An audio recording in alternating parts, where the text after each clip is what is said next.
Friends, welcome back. तो आज का वीडियो है बहुत ही special.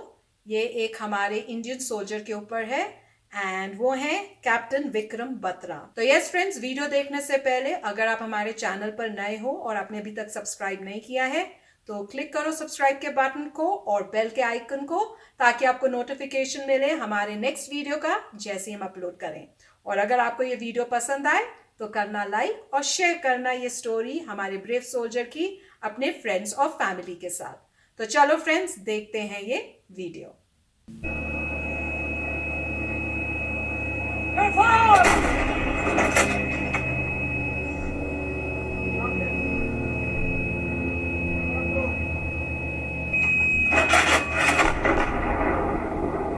Surrounded by ridges at 17,000 feet above sea level, a group of heavily armed infiltrators were perched atop the ledges.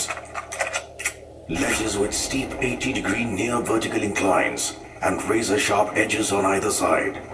Recapturing point 4875 was crucial because sitting here, the infiltrators could dominate the road to Leh and also control access to the Mushko Valley. Given their vantage position, they could easily inflict heavy casualties on Indian troops as they could watch each and every move made by the Indian Army. Captain Vikram Batra of 13 Jammu and Kashmir Rifles volunteered to carry out the mission of wresting back point 4875 from the intruders. Earlier, on 19 June 1999, Captain Batra and his fellow fighters had snatched point 5140, a strategic peak in the Kargil sector, from right under the enemy's nose. On the 19th of June 1999, both the companies Bravo and Delta led the assault for the capture of point 5140. Even though terrain was extremely difficult, the gradient was very, very steep. Vikram Batra led from the front. Companies success के number ये दिल मांगे मोर the guys also He was always a go-getter, a volunteer, would like to always volunteer for carrying out any ambushes, raids. He was always a big go-getter.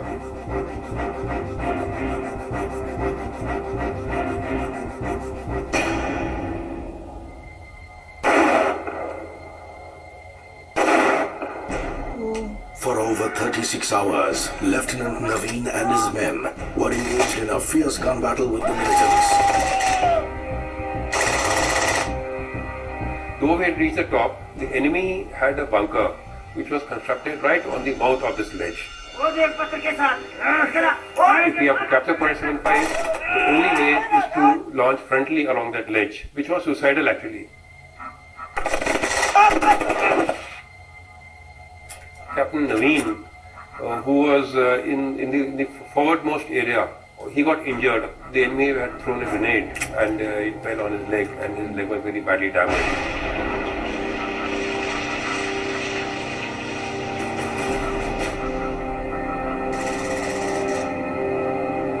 At this time, on the morning of 7th of July, Vikram Batra was tasked to lead a patrol to this area and see that how we can circumvent and capture the entire 4875. Captain Vikram Batra and his men immediately took charge and evacuated Lieutenant Naveen.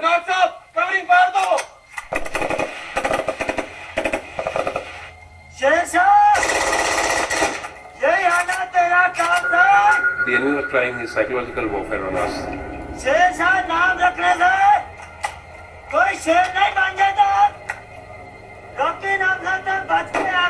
Captain Vikram Batra carried on from where Lieutenant Naveen had left, raining bullets at the enemy.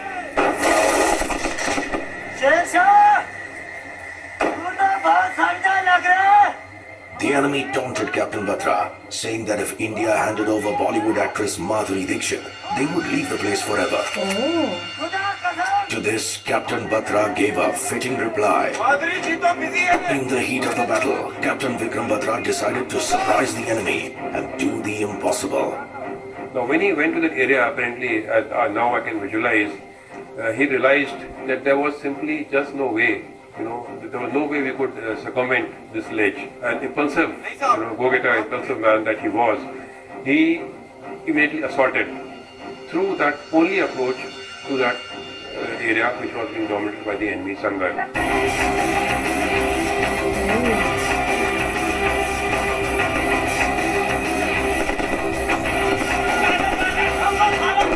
single-handedly killed 5 infiltrators, shooting at them from a point-blank range.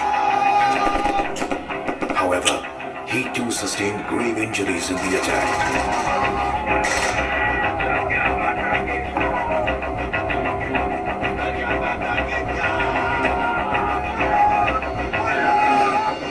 Unmindful of his injuries, he charged forward.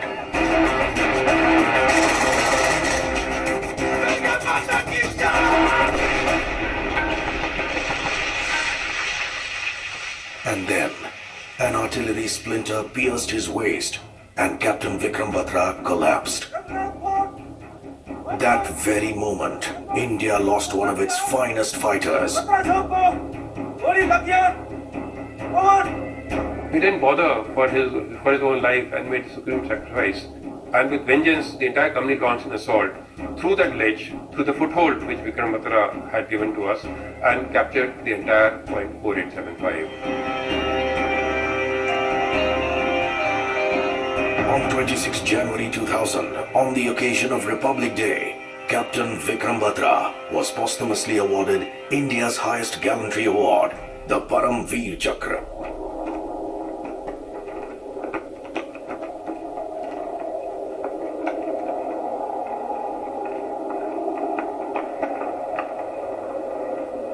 Captain Vikram Batra's gallantry is now a part of the Indian Army's legends. They are the legends of courage, bravery, and supreme sacrifice.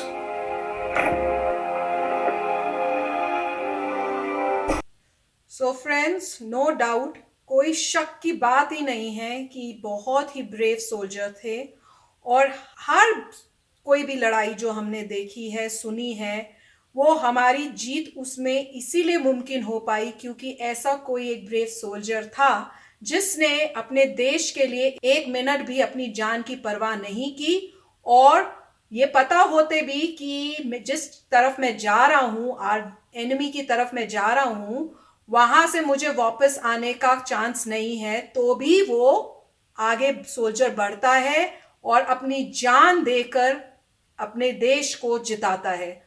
और ये एक ऐसा ही एक example है क्योंकि इसमें बताया कि कैप्टन विक्रम बत्रा को पता था कि जहां से उन्होंने जाना है वो बिल्कुल स्ट्रेट लाइन ऑफ फायर में है एनिमी की, तो पर उनको ये पता होने के बावजूद उन्होंने बिल्कुल हिचकिचाए नहीं और अकेले आगे बढ़े और उसमें उनको गोलीज भी लगी और उन्होंने बताया कि उस वजह से उनकी डेथ भी हुई, वो शहीद हुए। पर उससे बाकी जो उनके साथ थे सोल्जर्स, उनको भी मोटिवेशन मिला, उनको भी गुस्सा आया कि कैसे वो हमारे किसी इंडियन को मार सकते हैं, उसको गोली मार सकते हैं, हम कैसे इनको अपना लैंड लेने दें। और फिर वो आए और उन्होंने शूट करके वो अपना एरिया जीता। तो हर ब्रेव हीरो जो होता है वो बाकी सबको अपनी ग्रुप में मोटिवेट करता है और इवेंचुअली इंडिया की जीत करवाता है।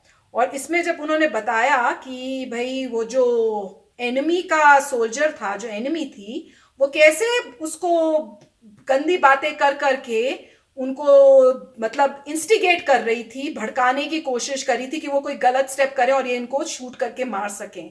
पर हमारे जो इंडियन सोल्जर्स हैं, हम इंडियंस तो अपनी कंट्री के लिए 1 मिनट भी नहीं सोचेंगे। अगर जहां हमारी कंट्री का सवाल है, अगर हमें पता है कि हमें सामने जाके गोली खानी पड़ रही है तो हम वो गोली खाने के लिए भी रेडी रहते हैं। तो वही एक और ब्रेव सोल्जर, ट्रू हीरो का एग्जाम्पल है। सच्ची में ऐसे लोग जो होते हैं ना, वो हम जैसे तो होते नहीं, वो एक अलग टाइप के लोग होते हैं जिनके कहते हैं ना जुनून होता है अपनी कंट्री के लिए। तो बहुत ही अच्छा वीडियो था और बहुत प्राउड फील होता है कि हम उस कंट्री से हैं जहाँ पे ऐसे ब्रेव सोल्जर्स हैं जो अपनी कंट्री के लिए शहीद होते हैं। तो काफ़ी अच्छा वीडियो था। इसमें 1999 में हुआ है और अब 21 इयर्स हो गए हैं, मगर हमारे को लगता है कि जैसे ये इतना टाइम नहीं बीता है। तो क्योंकि उस ज़माने में हमारे टाइम में ये हुआ था, तो हमें तो अभी भी याद है इन चीज़ों की कि कैसे न्यूज़पेपर्स में न्यूज़ आती थी, टीवी में न्यूज़ आती थी और कैसे सभी लोग टेंस हुआ करते थे। रोज़ पता चलता था कि क्या हो गया, क्या नहीं हो गया। मतलब जो 1919 की कारगिल वॉर थी काफ़ी मतलब भयानक थी, काफ़ी लोगों की डेथ हुई थी। और ये देखने वाली बात है अगर आप हिस्ट्री देखें कि जब आर्मी वापस आ रही थी पीक से, विंटर का टाइम था मेरे ख्याल से, आर्मी वापस आ रही थी, तब उन्होंने जब देखा कि जब इंडियन आर्मी चली गई है, उन्होंने सारा पॉइंट्स का कब्ज़ा कर लिया। फिर इंडियन आर्मी को पता चला कि कब्ज़ा हो गया है और फिर प्रॉब्लम ये हुई कि अब आप कैसे लड़ेंगे एनिमी में जो आपसे हाइयर एलिवेशन पे है, क्योंकि एनिमी को सब दिख रहा है नीचे क्या हो रहा है, मगर आपने ऊपर जाना है, तो काफ़ी टफ था। और इसमें जो है आप देख रहे हैं यही वीर लोग, ऐसे कई वीर लोग हैं जिन्होंने अपनी लाइफ दी है। ये सब एक एक करके पीक्स हासिल की थी, पता लगता था कि ये पीक अब आ गई है, अब अगले दिन कोई और पीक आ गई और कोई शहीद हो गया है, फिर उसके बाद कोई और पीक आई और कोई और शहीद हो गया, तो काफ़ी मतलब डैमेज हुआ था। मगर इंडिया ने फाइनली जीता और उसके बाद जो है काफ़ी प्रेशर भी था इंटरनेशनल कम्युनिटी का कि पाकिस्तान ने उस वक्त ये था गलत काम किया है, आपके एरिया को कब्ज़ा किया है, तो इंटरनेशनल कम्युनिटी भी अगेंस्ट थी। अल्टीमेटली जब दिखा कि इंडिया जीत रहा है तो पाकिस्तान ने सीज़ फायर डिक्लेयर कर दिया और बोल दिया जो लाइन ऑफ कंट्रोल है वही रहेगी। इंडिया जबकि उनकी टेरिटरी में जा चुका था, फिर भी इंडिया ने कहा चलो ठीक है वापस आते हैं लाइन ऑफ कंट्रोल में, जबकि ये अगर आप देखें आपको ये क्लियर होगा कि इंडिया उनकी टेरिटरी में जा चुका था, मगर वापस कर दी लैंड, वापस आ गया लाइन ऑफ कंट्रोल पे। और इससे इंडिया को काफ़ी उस वक्त मतलब पता लगा कि ट्रस्ट नहीं कर सकते नेबर्स को, जो विंटर के टाइम आप छोड़ के जा रहे हैं तब अटैक कर सकते हैं।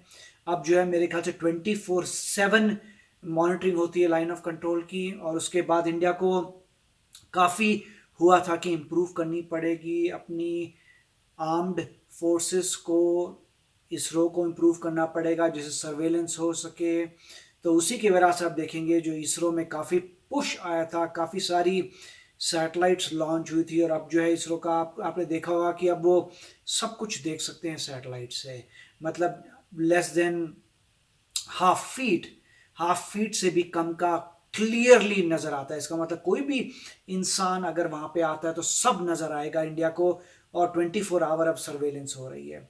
और इसमें देखिए कि कितने सोल्जर्स ने परवाह नहीं की अपनी जान की, इमिडिएटली चला गया और उसने 5 लोगों को घायल किया, जैसे कह रहे हैं मार दिया, खुद अपनी लाइफ दे दी। उसके बटालियन के लोग इमिडिएटली भागे आए, उन्हें पॉइंट ले लिया। तो ऐसे कई और केसेस हैं जहाँ पे आप देखेंगे कि डिफरेंट उनके डिपार्टमेंट्स हैं, जैसे कहते हैं असम राइफल्स हैं, राजपूताना राइफल्स हैं, कुमाऊं रेजिमेंट्स हैं, कुमाऊं है, और ये JNK बोल रहे हैं। तो ऐसे काफ़ी सारे उनमें आप में देखेंगे कई लोगों को कि जान गई है और मेडल मिले हैं, मगर मेडल जो है मेडल के लिए तो कोई करता नहीं है। अब किसी की डेथ हो जाए तो मेडल दे के इतना मिनिमम कर सकते हैं कि उनको ऑनर कर सकते हैं। और मेडल देना एक ऑनर करने का तरीका है कि आपकी जान चली गई मगर हम आपको ऑनर करते हैं, आपकी फैमिली को ऑनर करते हैं, उनके पेरेंट्स को बहुत गर्व होगा अपने बच्चे पे। तो काफ़ी मतलब डिफ़िकल्ट बात है फैमिली के लिए, मगर ये ऑनर की भी बात है कि एज अ वॉरियर उससे अच्छा कोई वॉरियर नहीं हो सकता था। तो काफ़ी लर्निंग थी कारगिल की, और उसके बाद काफ़ी इम्प्रूवमेंट्स हुए हैं कि ये कभी रिपीट ना हो। और अब देखेंगे उसका बेनिफिट ये था कि जब डोकलाम में हुआ था तो इतना प्रॉब्लम नहीं हुआ। उरी में हाँ उन्होंने गड़बड़ की थी, उसके बाद इंडिया ने मतलब सर्जिकल स्ट्राइक्स की। तो जहाँ तक देखें उसके बाद देखिए कितनी इम्प्रूवमेंट हुई है कि मतलब ज़बरदस्त इंडिया ने रिस्पॉन्स दिया है, और वो सब इनिशिएट हुए थे कारगिल की वजह से। तो काफ़ी अच्छा वीडियो था।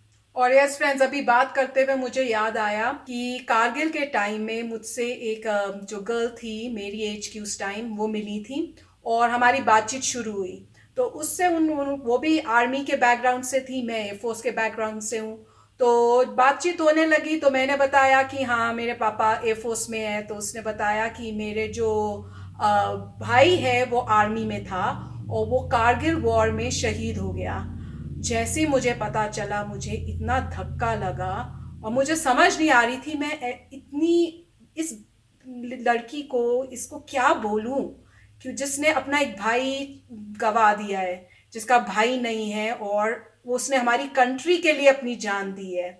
तो मैं उसको बस यही देख के बोल सकी कि भाई थैंक यू सो मच, और अपनी मम्मी को भी बोलना थैंक यू सो मच कि उन्होंने इतना ब्रेव एक बच्चा पैदा किया जो हमारा कंट्री का हीरो बना।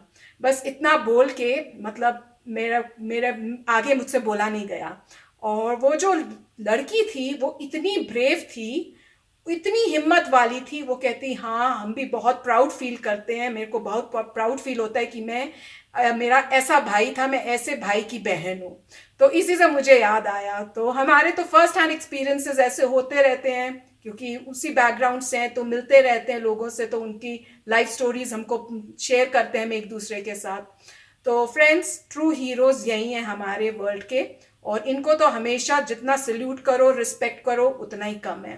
तो चलो फ्रेंड्स, अब हम चलते हैं और मिलेंगे नेक्स्ट वीडियो में जल्दी। Till then take care and bye bye. तो अगर आप मेरे इस चैनल पे नए हो तो जल्दी से सब्सक्राइब के बटन को हिट करो और बेल आइकन को क्लिक करो, ताकि आपको मेरा जब नया वीडियो मैं लगाऊं आपको उसके बारे में जल्दी से पता चल जाए।